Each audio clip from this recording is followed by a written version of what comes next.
Hello everyone, সবাই আশা করি অনেক অনেক ভালো আছো। আর আমিও ভালো আছি, কারণ আমি চলে গেছিলাম ঘুরতে তামিলনাড়ুর একটা ফেমাস টেম্পেলে, যে টেম্পেলটার নাম ছিল বৃহদীশ্বরা টেম্পেল। এটা রাজা রাজরাজ চোল 1010 শতাব্দে প্রথম নির্মাণ করেছিলেন। আর এটা ছিল চোল সাম্রাজ্যের একটি অন্যতম ঐতিহ্য, যেটা আজও পৃথিবীর বুকে রয়েছে। এটার কিন্তু কোনো ক্ষতি হয়নি, কারণ হয়তোবা এখানকার মানুষের সঠিক মেনটেনেন্স ছিল বলেই হয়তো এটা সম্ভব হয়েছে। আর প্রতিদিন অজস্র মানুষ এখানে কিন্তু ঘুরতে আসে। এখানে মন্দির সম্পর্কে কিছুটা লেখা ছিল, সাথে ছিল ম্যাপ। এরপরে আমরা চলে গেলাম ভেতরে গেট থেকে। আর এখানে কিন্তু অসংখ্য গেট ছিল, একটা গেট না, এই গেটটা দিয়ে ঢুকছি, দেন দেখো ওই দূরে দেখা যাচ্ছে ওটাও গেট। ওটা কিন্তু মন্দির না। আর এখান থেকে আমরা কেটে নিলাম কুপন, যেটা জুতো আর ব্যাগের জন্য ছিল। এরপরে আমরা চলে আসলাম দ্বিতীয় গেটটা ক্রস করার জন্য। জাস্ট দ্বিতীয় গেটটা দেখো, এত সুন্দর হাতের কাজ। তখনকার দিনে তো সেরকম যন্ত্রপাতি ছিলও না, তবুও হাতের কাজ কিভাবে এত সুন্দর হয়েছিল আমি সত্যি ভেবে উঠতে পারছি না। এই জন্যেই হয়তোবা আমাদের ইতিহাস পড়াটা ভীষণই জরুরি, কারণ আমরা যদি ইতিহাস না পড়তাম তাহলে এই মন্দির সম্পর্কে কিন্তু আমরা কিছুই জানতে পারতাম না। আর এখানে রয়েছে দেয়াল খোদাই করে লেখা, যেটা তামিল হরফে লেখা। কি লেখা রয়েছে আমার পক্ষে বোঝা সম্ভব না। আর ওই যে রয়েছে নন্দীর মূর্তি, আর নন্দী মূর্তির পিছনেই রয়েছে আসল মন্দির। এখানে কিন্তু ভীষণই গরম ছিল আজকে।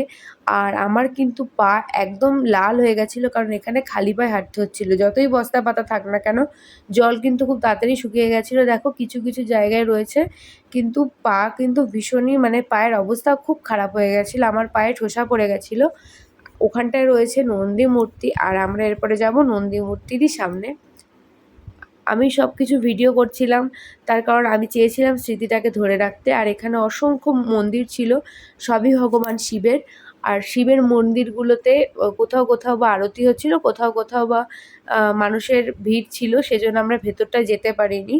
কিন্তু আমরা চলে গেছিলাম নন্দীর কাছে, আর নন্দীর কাছ থেকে আমরা তিলক লাগিয়ে নিলাম। তোমরা অনেকেই দেখেছো, তামিলনাড়ুর যারা মহিলারা হয় তারা কপালে এরকম একটা সাদা তিলক লাগিয়ে সিঁদুরের ফোঁটা দেয়, আর ছেলেরা সবসময় এরকম সাদা রঙের একটা তিলক লাগিয়ে থাকে।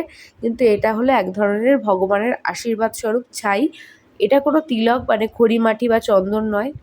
আর আমি একটা কমফোর্টেবল স্যুট পরেছিলাম, তার কারণ হলো চেন্নাইতে ভীষণ গরম। আমি যদি এখানে ফিটিংস কিছু পরতাম আমার ভীষণ কষ্ট হতো।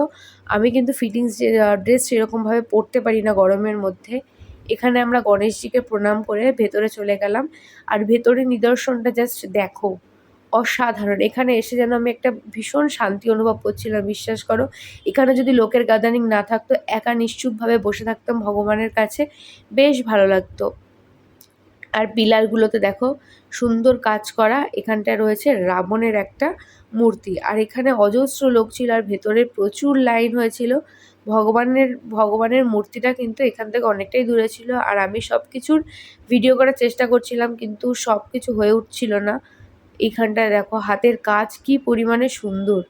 গ্রানাইট পাথরের নির্মাণ এটা সব কিছুই, উপরের ছাদ থেকে নিচের মাটি পুরোটাই গ্রানাইট পাথরের। ভগবান শিবকে আমি দূর থেকেই দেখে নিলাম, আর কি ভেতরে ভিডিও করতে দিচ্ছিল না, তো সেই জন্যই। আর এখানে আমি দেখলাম যে এখানে প্রায় 150-রও বেশি হয়তো বা শিব মূর্তি রয়েছে, যেখানে প্রতিদিন পুজো হয়। নেক্সট এই যে আমি মন্দিরের ভিডিওটা তোমাদের শেয়ার করলাম, দেন আমরা চলে গেছিলাম পাখিরালয়।